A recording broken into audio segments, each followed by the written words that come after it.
Okay, this is lecture 7 for Tuesday, May 5th for History 321, the French Revolution for Northland College in May of 2020. We're right up on the eve of revolution, so I want to just talk about a couple more things that were key factors in the beginning of the French Revolution. I've sort of been starting with the deep structures of French society, etc., and moving up to more short-term things.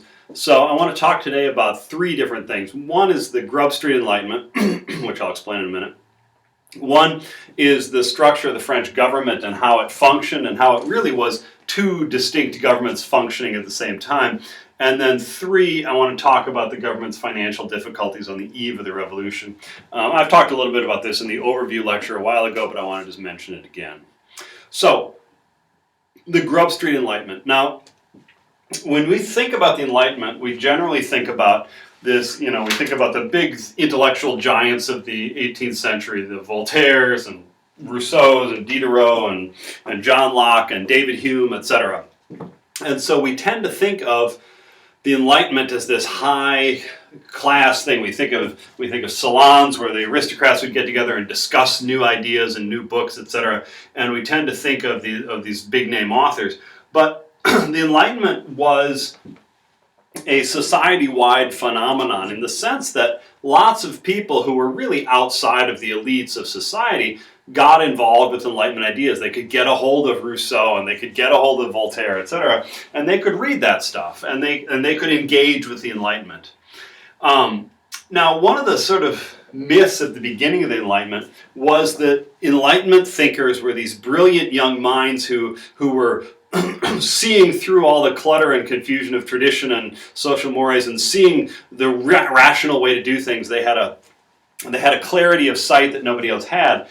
And there was a sense in which the high point of the Enlightenment, from the 1720s to the 1760s, that there really were writers popping up all the time who were becoming famous surely on the brilliance of their writing. That you had people from really fairly middle-class backgrounds or in working-class backgrounds who were getting an education and becoming brilliant writers and actually making their way in the world. So Rousseau, for instance, his father was an artisan, lower middle-class artisan, and Rousseau basically ran away from home at as a teenager, but he became, famous throughout France for his writings, and he sold how many thousands and thousands of books. Or you could focus on somebody like, Adam Smith or David Hume, were people who were really from modest middle-class backgrounds who, through sheer brilliance, had become successful and famous. Right? Now, for everyone like that, there are other people who were from fairly upper-class backgrounds. Voltaire, for instance, was the son of a lawyer, and he was really fairly wealthy his whole life, which is why he was able to write so much. And Montesquieu was a nobleman, etc. And the Marquis de Condorcet was a nobleman. So some of these writers were clearly sort of born into privilege, and were simply exercising that privilege. But there were, for every one of those, there seemed to be another writer who had risen up through the ranks through sheer brilliance. But by the late 1760s, 1770s, and 80s, it was clear that the Enlightenment no longer offered that ladder to talent. That you couldn't just use your talent to climb the levels of society and become a major success. And there are lots of reasons for that we could go into. You can take my Enlightenment class if you want to take that.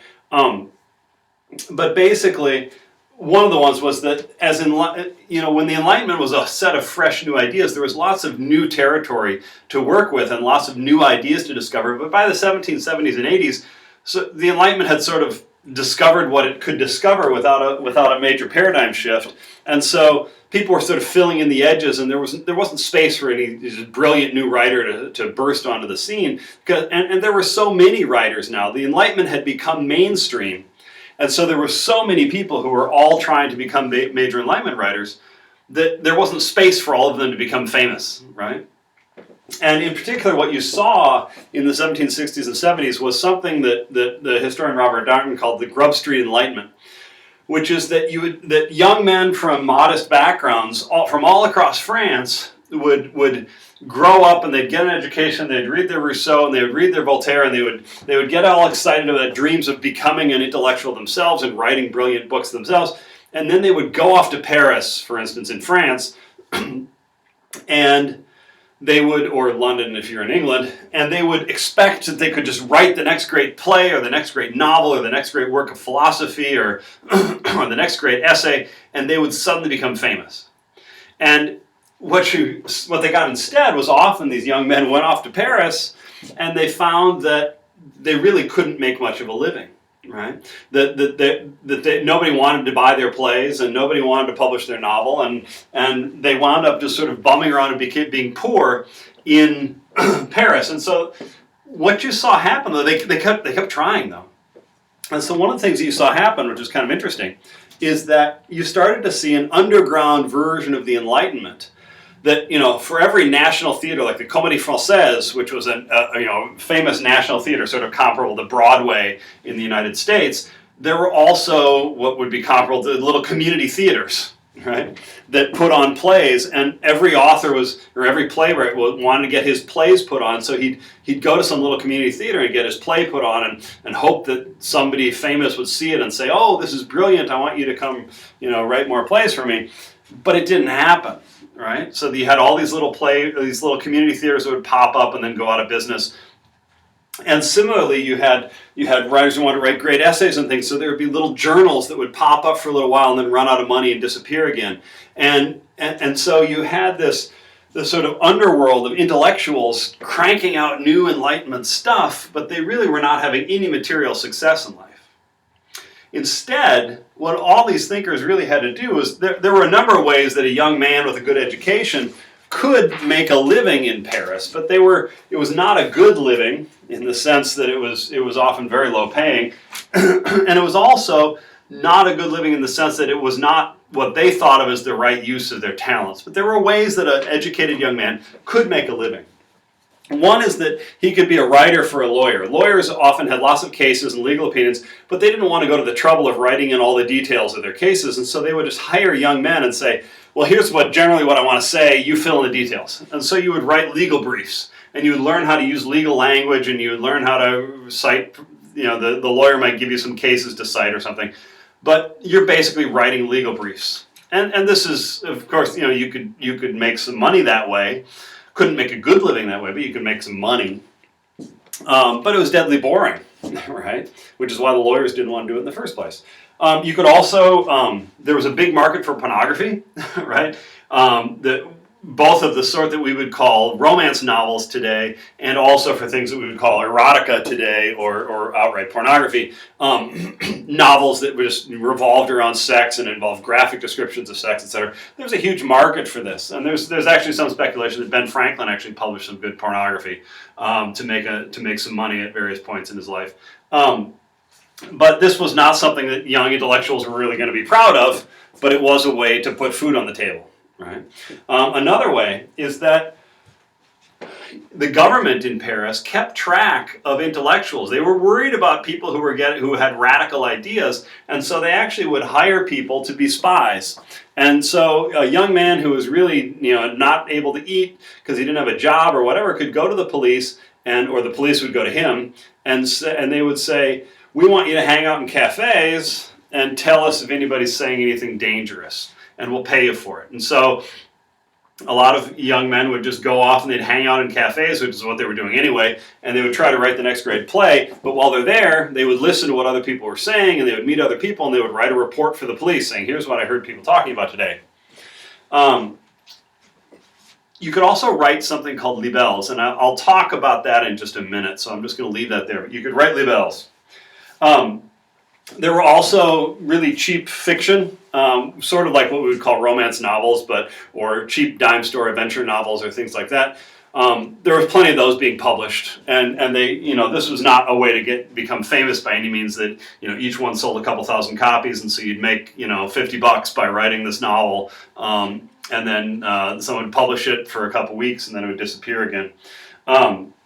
You could try to make a living putting on plays at these little popular theaters and charging admission, but that was a really bad business proposition. There were also lots of encyclopedias and almanacs that needed writers.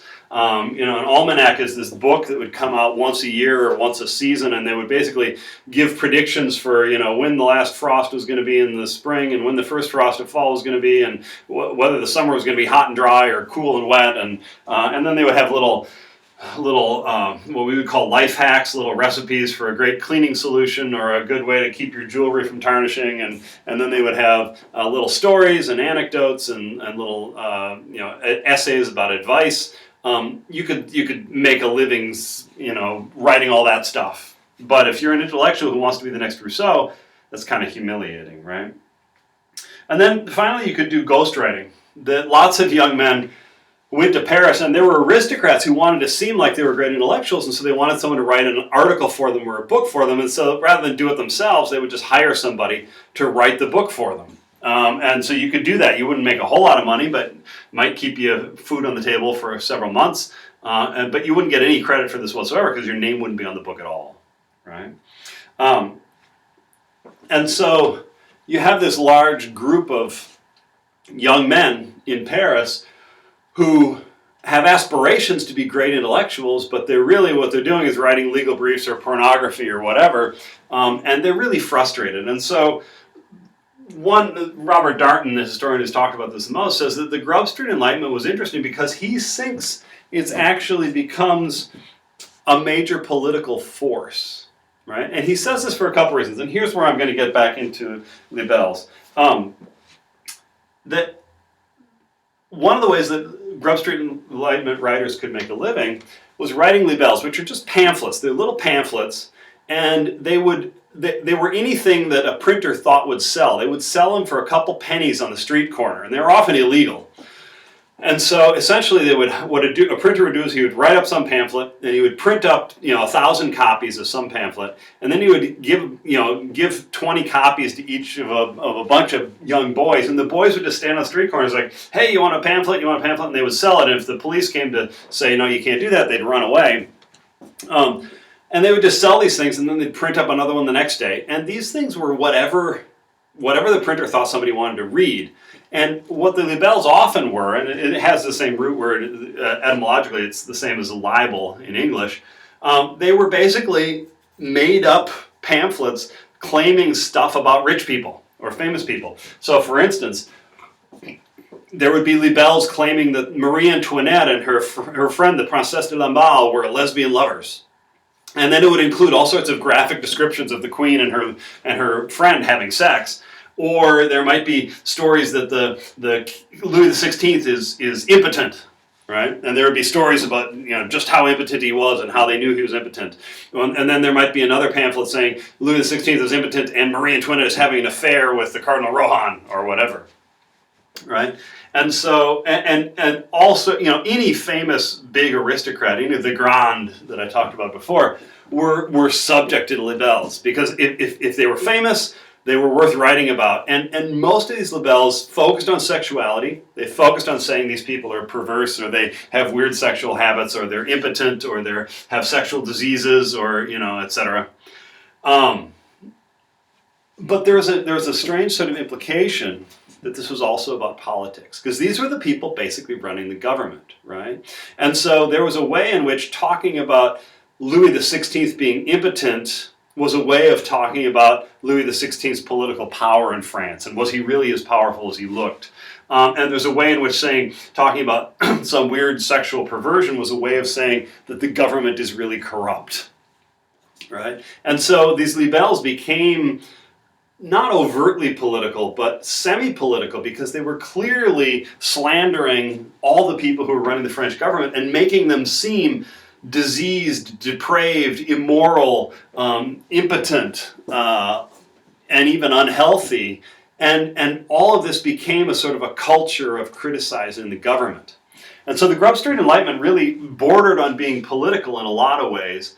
And this was partly because the guys in the Grub Street Enlightenment were really pretty bitter. right? They were often really angry. They had gone to Paris thinking they were going to take a couple of months and become rich and famous, and they find themselves 10 years later living in some tiny little attic apartment with having owning one shirt and washing it every morning in the Seine, and writing all these plays that nobody ever sees, and they're really kind of bitter, right? They really feel like they should have fame and success, and nobody's giving it to them. And one of the interesting things about this is that Robert Darnton, this historian who wrote about the Grub Street Enlightenment, says if you go through the Grub Street Enlightenment, you start to actually find names of people, right? You actually want to find, here's a Grub Street writer. If you start looking at those names, what's kind of interesting, he says, is that frequently you stumble across a name that turns up later in the French Revolution as someone who's a pretty radical revolutionary. And so Darnton is actually saying that the Grub Street Enlightenment was a key condition for the French Revolution. You had this large number of educated, articulate young men who knew how to write well and write persuasively, who were really bitter and hated the established structure of society and hated the social classes that they confronted, and they were really angry about it, and they had all read Rousseau, and they had all read John Locke, etc., and they were perfectly equipped to become angry revolutionaries. And so I'm just going to mention some of these names. They're going to show up later in the course. Fabre d'Eglantine was a Jacobin, was an associate of Danton, was a Grub Street writer.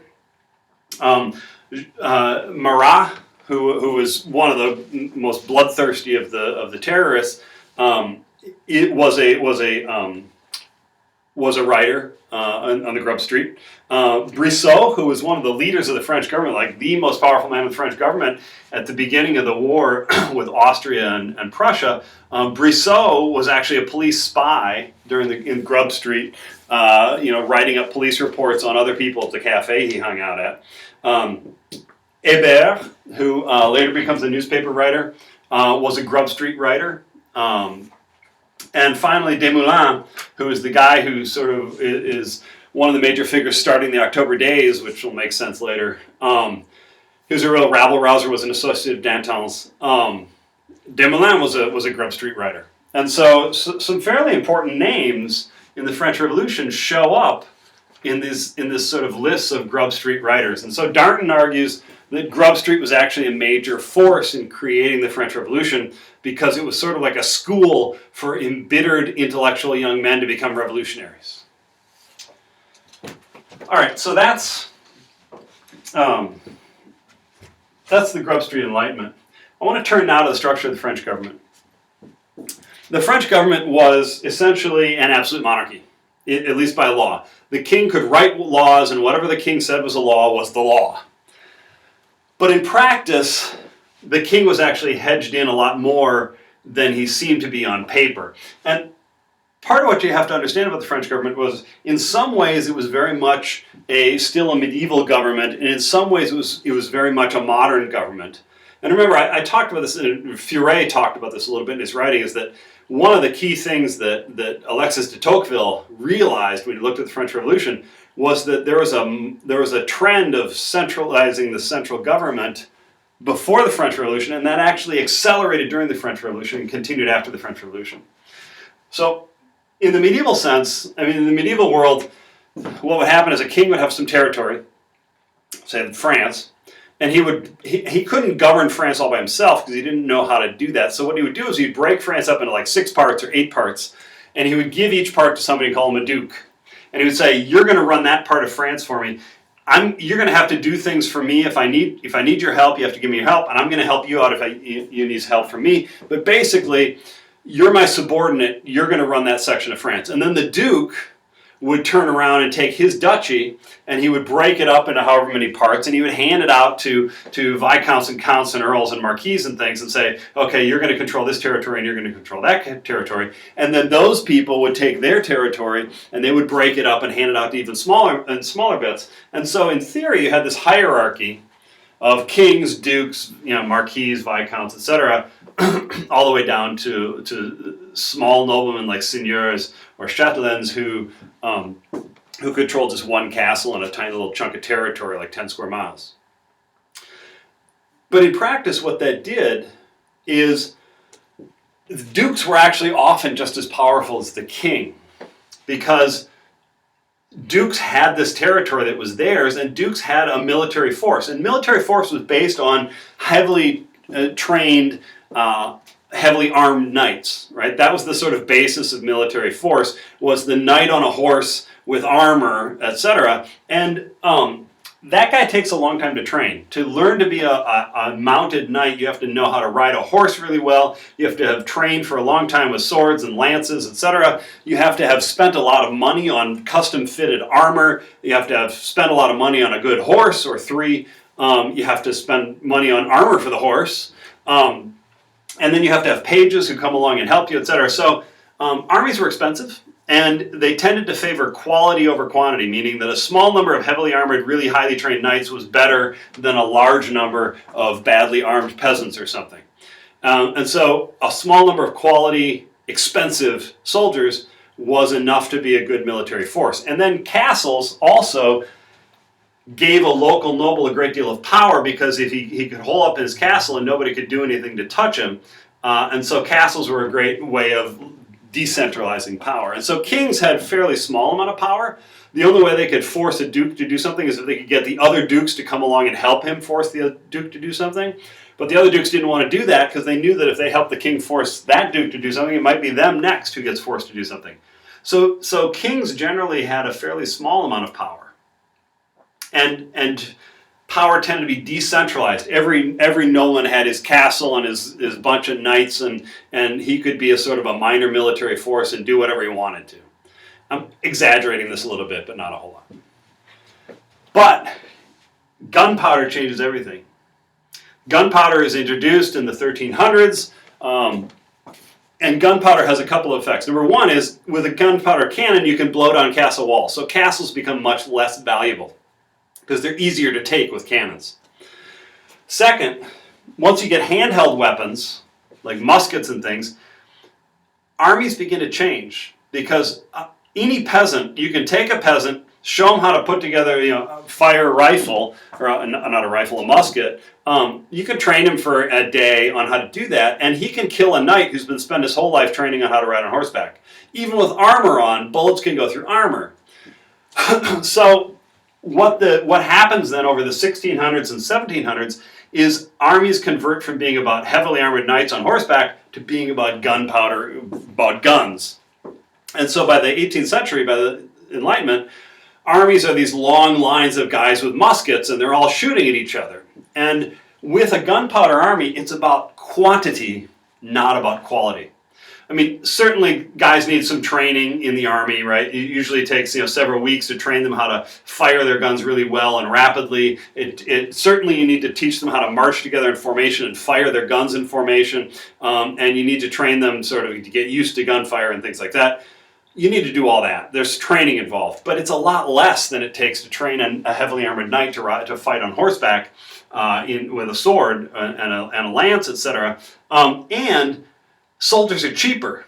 A gun and a uniform and some gunpowder is a whole lot cheaper than a highly trained horse and a highly trained knight and a whole bunch of custom-made armor. And so armies start getting bigger and bigger. And with gunpowder armies, just the more soldiers, the better, because everybody's got a gun and everybody's shooting. So the more you have, the more firepower you have. And so gradually you see this states start to get bigger and bigger armies. But that causes the state itself to start changing. And in particular, if you have to have a bigger and bigger army, you need more and more money to pay for armies, right? And you need more and more people to be in those armies. And so governments have to start doing things to raise more money and to mobilize the population better. And generally what happens is governments start to develop a centralized state, which means that they start to develop bureaucrats who process paperwork, and for instance, bureaucrats you need a really good tax structure, so you need to have bureaucrats who can keep track of who's paid taxes and how much they paid and how much they're going to pay next year, etc. And then you have to go out and get that tax money. And then you need bureaucrats who can, if you're going to have a big army, you need to have a bunch of guns. So you need to have bureaucrats who can organize the production of lots of guns and ammunition and gunpowder. And then you have to have uniforms for those soldiers, and you have to have food for those soldiers. And you need a big bureaucracy to order all this food and do the logistics of how we're going to get the food to where we need to go and the ammunition where we need to go, etc. How are we going to pay all the soldiers? Who's going to take care of the payroll, etc. So governments get these bigger and bigger bureaucracies. And what this tends to do, what gunpowder armies tend to do overall, is they strengthen the central government because it's big enough to put a big army into the field. And it's big enough to raise taxes to put a big army into the field. But the local dukes and counts and viscounts, first of all, their castles are now useless because cannons can blow those to pieces.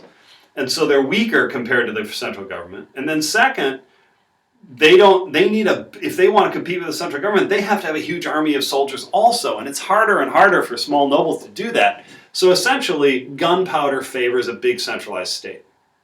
And so one of the things you see happening over the previous 100 years before the French Revolution is the French government is centralizing, is developing a fairly efficient bureaucracy, but it still has a lot of the medieval structures in it. And so it's kind of like it's trying to become a modern, efficient, centralized state, but it's still got all these antique and antiquated factors going into it, sort of holding it back. And one of the things that the French Revolution does is it destroys all those old traditional forms of government, etc., and allows this modern, efficient state to sort of emerge on the other side, almost like a caterpillar shedding off the cocoon. It emerges without all the clutter that was holding it back before. But in practical terms, the French government began to build a bureaucracy filled with trained bureaucrats who are not aristocrats. Right? Before this, in a medieval sense, if a king wanted something to be done, he'd grab one of his local aristocrats and say, I want you to organize this. But now they're starting to hire middle-class people who are trained in accounting and understand economics and those sorts of things. And what they're tending to do is they've got this old government, which all had sort of traditional offices that you could hold. Like there was a traditional office of the minister to the king, and the king's household chamberlain was an office, and the king's secretary was an office, and the king's squire was an office, and all these honorary titles and positions of all these people around the king are given honorary positions and titles in the medieval system. But with a centralizing state, now you want people who are actually good at their jobs. And so what you see happening is the French government is sort of building. It's got this old structure of all these people with official honorary titles and positions like, chief huntsman, etc. And that's still there. But then the French state is building like this new bureaucracy, which is highly trained and efficient and efficiently organized, etc., right along next to it. Well, one of the things you see happening then is that the aristocrats have realized over the 100 years before the French Revolution, 150, that they're getting squeezed out of power, that they're becoming irrelevant, right? They're still fairly wealthy because they've got all these seigneurial dues and all that stuff coming in from peasants. They can still exploit peasants, but they're getting cut out of positions of power in the government. There is becoming more and more obvious to them that the government is building a different power structure that doesn't include them, so they don't get positions of power automatically unless they are trained and they can actually do it. And the government is increasingly seeing them as a source of revenue, right? The government needs a lot of money to pay for these big armies and all these bureaucrats, and the aristocrats are rich, and so they become a target for taxes, right? Now, traditionally, aristocrats didn't pay taxes. You taxed the peasants. But as the central government gets bigger and bigger and has more and more technicians and bureaucrats, it needs to pay them, and it needs to have direct taxes on the population. And so the central government is looking for more and more ways to tax people. So what you see in the 100 years before the French Revolution is this sort of growing fight between the central government, which is increasingly professional and bureaucratic and centrally organized, and the old aristocracy, which has these old traditional ways of doing things and traditional understandings of where power is and where it should flow, etc. One of the ways, and of course I mentioned before the Versailles system, which is that the king lives at Versailles, this big palace outside Paris, and the grands, the big wealthy aristocratic families, all have to live there to be around the king. but it costs them enormous amounts of money to stay there, right? Because they have to buy all these fancy clothes and have all these servants and all these nice horses and nice apartments, etc. And so, but for the central government, the Versailles system is actually very useful, because what it does is it takes all these aristocrats who would perhaps be tempted to rebel against the central government or try to stop the growing power of the central government, and it instead makes them focus on clothing and balls and fashions, etc., and it makes them spend all their money on living at Versailles instead of spending all their money to equip an army back home. And so there's this struggle going on between the aristocracy and the central government, precisely because the old medieval system is getting sort of gradually pushed away by the central government, and this new modern centralized state is emerging. But the old aristocracy realizes that they're getting pushed out of the way. They're becoming irrelevant. They're losing power, right? And so one of the things we're going to see when the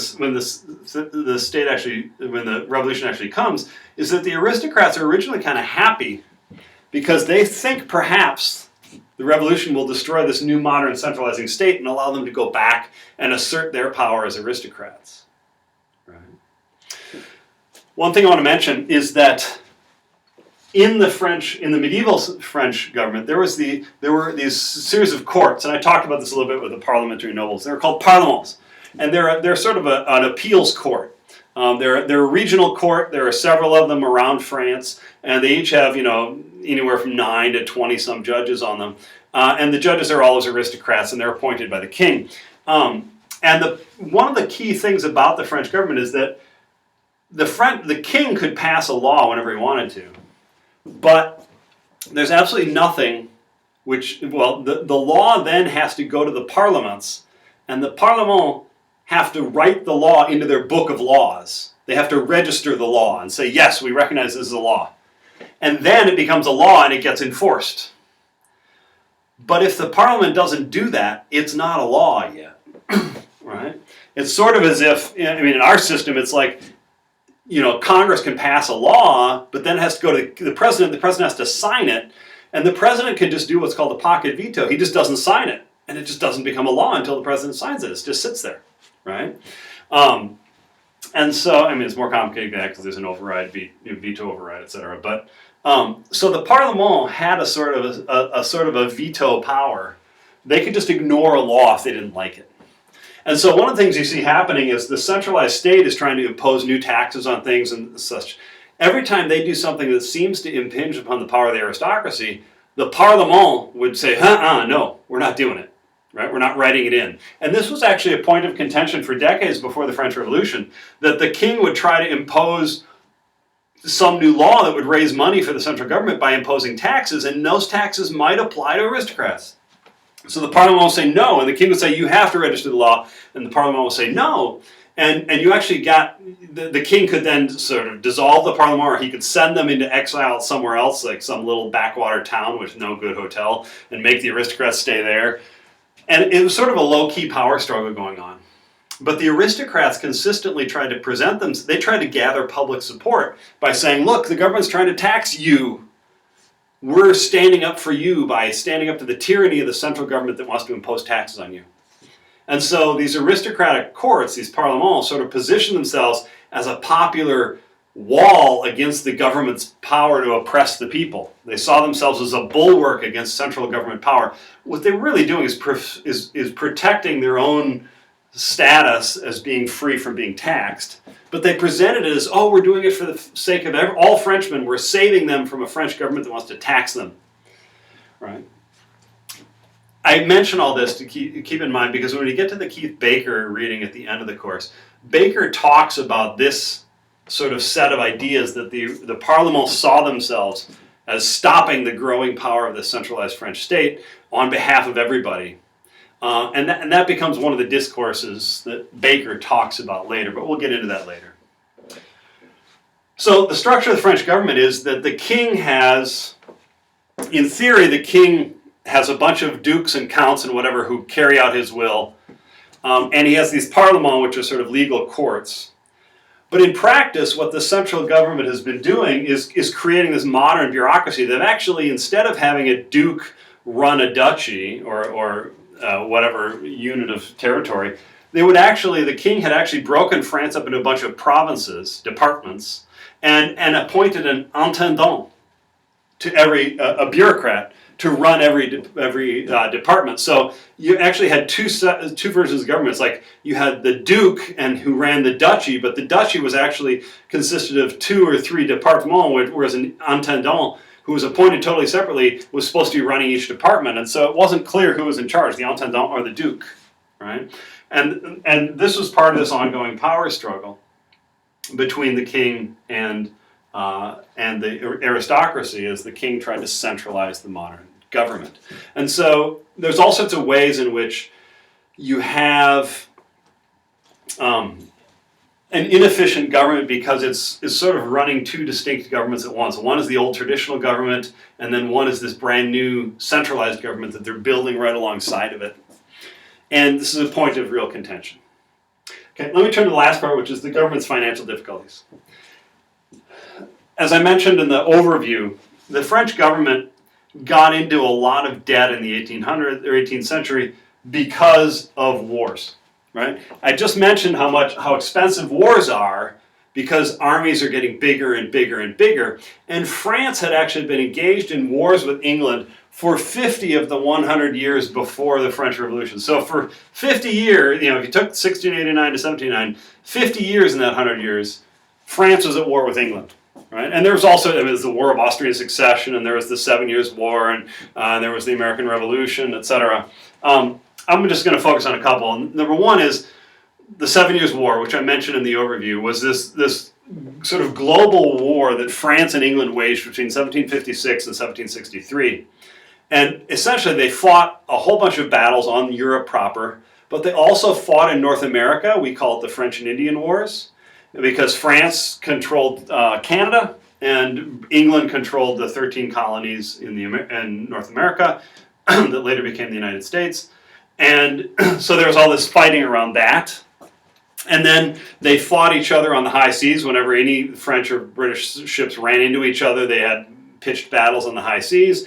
And then they fought in India because the French had a whole bunch of ports that they controlled in India, and the English were basically attacking those ports in India. So it was really a global conflict, and it lasted 7 years, so it was fantastically expensive. Right? And so the French government comes out of this, they lose Canada, and they lose their ports in India, and they come out of it heavily in debt. Right? And they basically just borrowed the money to pay for this war. And then, of course, there's a second war, which is the American Revolution, where the French send this huge naval force across to help the American revolutionaries, and they send this huge French military force, and they basically get nothing out of that. They just do it for free for the Americans, and they go farther into debt for that. Right? So the French government is really in debt. Well, you might say, oh, well, you have this new modern centralizing French state that's interested in increasing tax revenue. Can't they raise more money?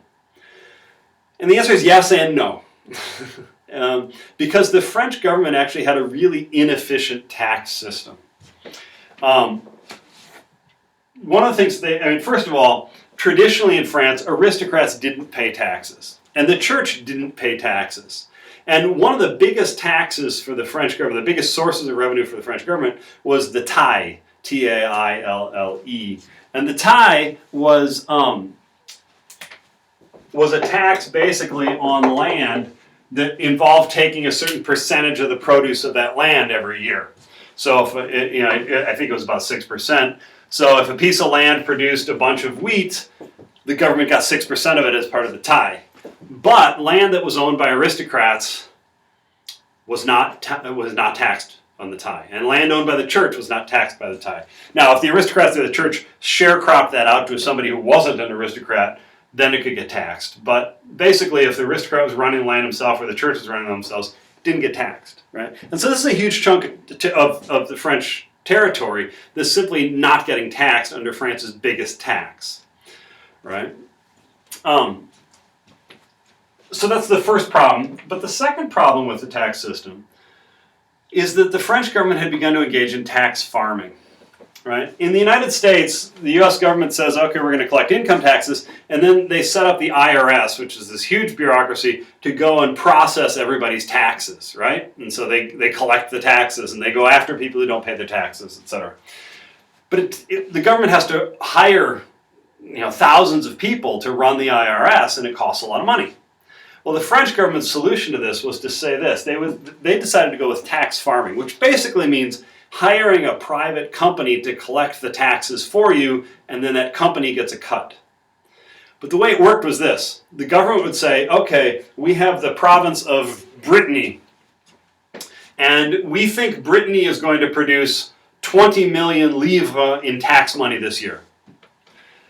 And then we're taking bids. Anybody who wants to collect the taxes in Brittany can bid on the contract. And so different companies, different groups of people would say, we'll pay you 18 million livres for the contract. And somebody else would say, we'll pay you 18,500,000 livres for the contract. Now, the government knows it could get 20,000 livres out of Brittany if it just collected the taxes itself. But they basically sell the right to collect taxes to a private company or group of individuals called tax farmers.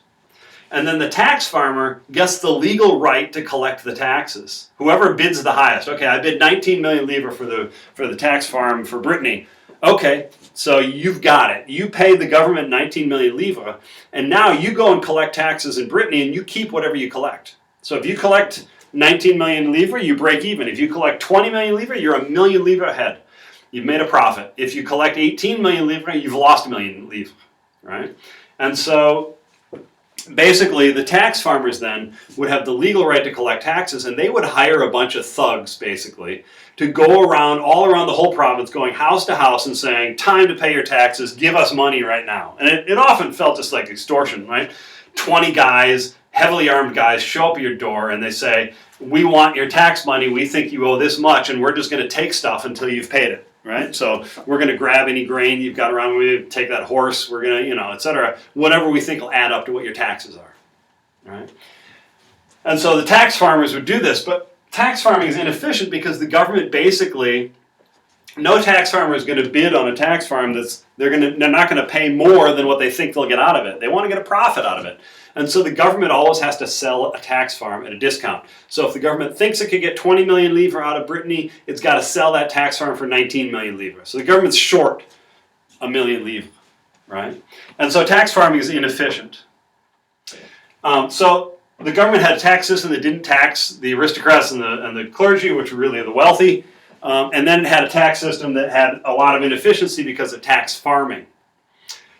But one other aspect that's really bad is that the French government had venal offices. Now, this was an interesting thing. I mentioned this previously when I talked about the nobility, that the French government had all these offices that were often kind of ceremonial offices, like the king's Lord Chamberlain or something like that. And often, nobody even knew what these positions were or what they did. Lord Chamberlain was pretty important when they knew what that did.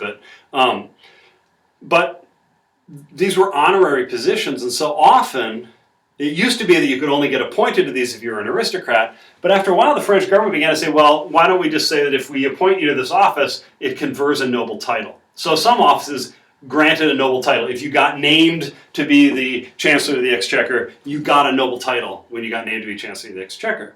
Well, that meant that a lot of non-nobles really wanted those jobs because you could get a noble title out of it.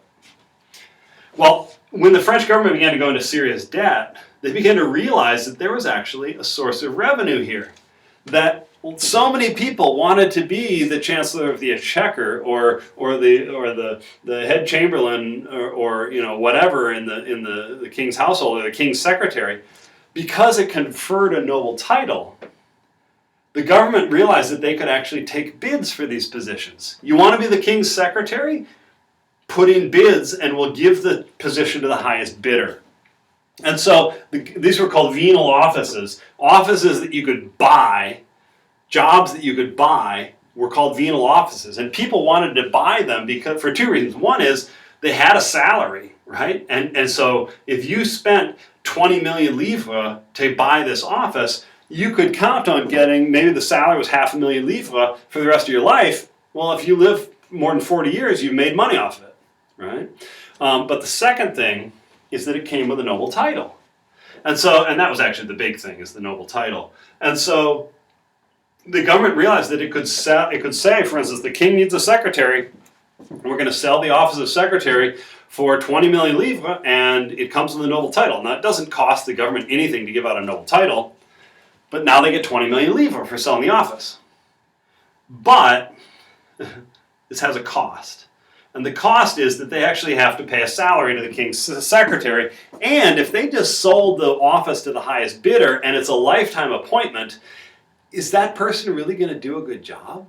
Are they really going to want to do the job? Because basically the person buying the office of king's secretary is some rich merchant who made $1 bazillion selling, spices from India, and he's not going to want to actually answer the king's mail and things like that. So what he's going to do is just buy the position and then just never show up, right? He can't be fired. He bought the position. And so what the government then has to do is they not only have to pay a salary to the guy who bought the position who's not doing anything, but they also have to hire an assistant secretary who's actually going to do the work that the secretary is supposed to do. Or they might appoint a second secretary to do the work that the first secretary isn't doing. Right? But then after a while, they might need some more money and they'll make the second secretary an ennobling position, and then they'll sell that to the highest offer, and then they have to appoint a third secretary. And by the time of the French Revolution, the king actually had hundreds of secretaries, all of them just honorary offices that people had bought, right? And so between tax farming and the venal offices and the inefficiency of the tax system, there really were all sorts of ways that the French government was just badly managing its money. But the biggest thing was just the crushing debt of having paid for these wars, right? And so the French government has this hugely inefficient government system with all these extra offices that it's sold that it can't get rid of, that don't do anything. And then it's got this sort of efficient centralized state that's trying to build with really talented people, but then it's got all these aristocrats who are resisting all this, and then they've got trouble getting any taxes out of anybody, and then they have inefficiency of the tax farming system, and then they have all these venal offices that they keep selling and they have to keep paying salaries on. The French government was financially a complete and total mess on the eve of the French Revolution. Just to give you some idea of how much of a mess it was. The French government had borrowed all this money to pay for the 7 Years' War and the American Revolution and then the War of Austrian Succession, etc. So they have all this debt and it's accumulating interest. And so the French government had to actually make a payment for the interest on the debt every year. And the payment on the interest on the debt was half of the French government's budget for the year. And that does not mean paying back the debt. It just means paying the interest on the debt. So the debt sat there accumulating more interest without going any higher. It's sort of as if you've got a big credit card bill and all you're doing is paying the interest on the credit card bill. You're not actually paying off the bill. So the bill keeps coming every month and you have to keep paying the interest every month, but you're not lowering your debt at all. It just sits there and keeps accumulating interest, so you just have to keep paying more money. Half of the French government's budget was going towards the interest payments on the debt by 1788. So we can see that the French government had some problems. It had some internal tensions between aristocrats and the centralizing state, between this modern bureaucratic state and the older sort of medieval hierarchy of honorary offices and things. It had lots of extra people in venal offices who weren't doing anything. It had a really inefficient tax system and had this ginormous amount of debt from wars, right? And that's really the situation that will lead to the French government collapsing, essentially, in 1788. But we'll get into the actual narrative of what leads to the French Revolution starting on Wednesday.